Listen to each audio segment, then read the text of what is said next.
The American bison, the iconic mammal whose history we've covered in parts 1 through 3 of the Ghosts of the Prairie series, walks the plains of North America in more than memory once again.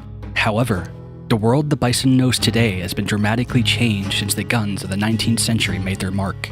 Through fencing and habitat conversion for farmland, the grasslands that once covered the Great Plains are now highly fragmented and still today are fast disappearing.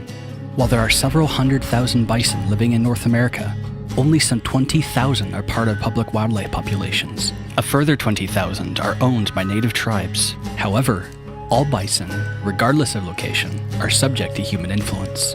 From the return of the bison to native lands, to bison used as livestock, to the controversy surrounding the Yellowstone bison at the park's borders, in this episode we explore the bison's place in the modern world.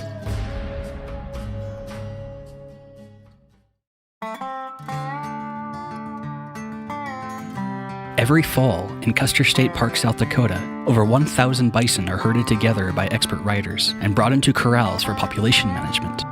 All of the animals are checked for diseases and other maladies, and cows for pregnancies. The park is surrounded by fencing and lacks the large predators that once roamed the plains. Because of this, to avoid overgrazing of the grasslands, park officials auction off a portion of the herd as population control. The Buffalo Roundup is open to the public, and every year many thousands of people congregate to watch the spectacle. This year, I was one of those people. The road into the Roundup area was opened at 5 in the morning, but cars were entering the park throughout the night. When the gates were open, I drove into the north parking area and made my way to the hillside overlooking a wide valley which led to the corral complex. Over the next several hours, the crowd of 20,000 gathered, the murmur of anxious anticipation growing, until, in an instant, cheers erupted from the south and spread. First a sprinting antelope appeared over the horizon, then the first of the bison, small specks at a distant hill to the naked eye. Like pebbles before a rock slide, those first bison heralded countless more as the riders cracked their whips and moved the herd across the hillside eastward. Sometimes walking, others running, the bison moved down a hill to the north and for a time out of sight. But when they crested the top of the next hill, which had funneled them through a gate to the pasture below me, I was mesmerized. First, a small group led the way, then a gap, then a sea of horns and fur flying down the hillside like the great wildebeest herds I've seen in countless African wildlife documentaries. The sense of scale was amazing. If you've ever seen a bison in person, you know that they're even bigger than you expect, and yet they blended together as though each were as spacious as ants. As the herd crashed down the hillside and through the gate, I imagined the stories of the times before the great bison herds were exterminated, when, some said, the landscape could be blackened by the animals moving through. Yet the sense of awe was replaced by more mixed feelings when the herd went through the gate.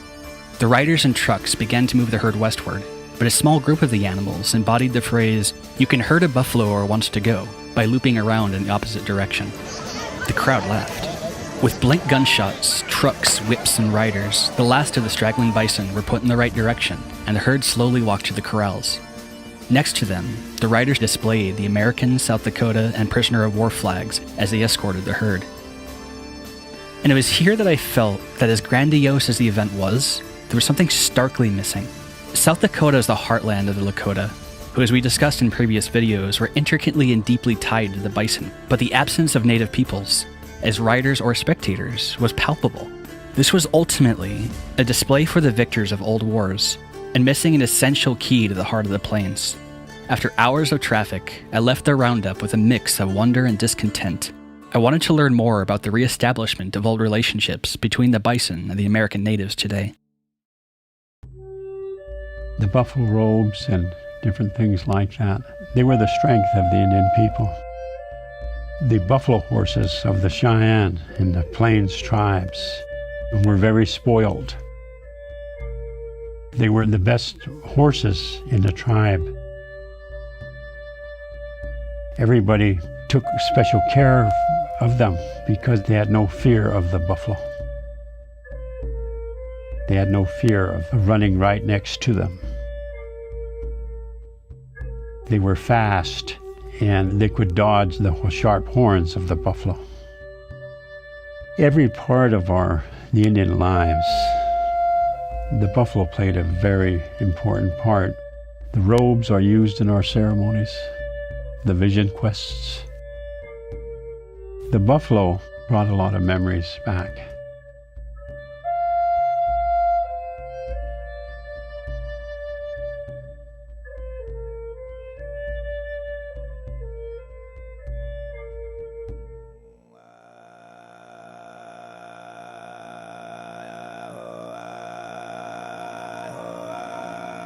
In August 2019, a caravan of trucks carrying large metal trailers drove through the plains of the Fort Peck Reservation in northeastern Montana. In these trailers were bison captured at the border of Yellowstone National Park, among the first to be spared from an annual cull and instead used to establish conservation herds elsewhere in the country. Instead of meeting the same lethal end as other bison that wandered from the Yellowstone snow, the animals in the trailers were placed into an extended quarantine to determine whether they carried brucellosis, a disease found in some Yellowstone bison, as well as elk, that can cause livestock pregnancy failures. The disease was transferred from cattle to bison in the 1800s. Brucellosis is at the center of a controversy that has to date kept the Yellowstone bison from roaming freely from the park's borders like its other wildlife. Wolves and grizzly bears don't prey on bison often enough to prevent population growth above self-sustaining levels within the park. As a consequence, hundreds of bison that move from the park's borders are killed each winter under an agreement called the Interagency Bison Management Program, meant to stabilize park bison populations without allowing hunting in the park or die-offs caused by overgrazing, which would damage the park's habitat.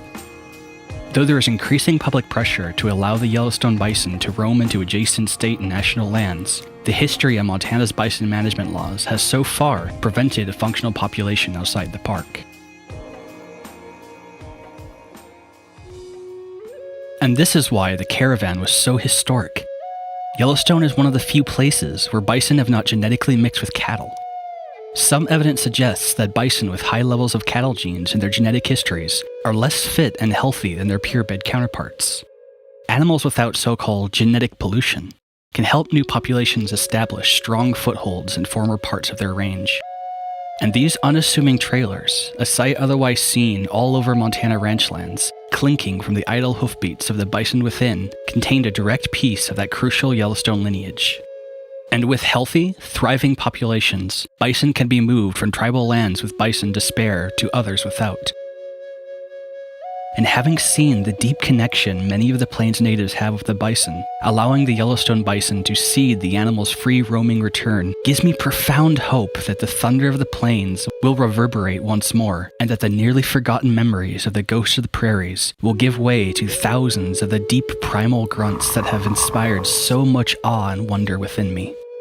It will be a tough journey, and one with many problems to navigate and sacrifices to make, but one that as both a conservationist and a lover of North American wildlife, I feel will be entirely worth it.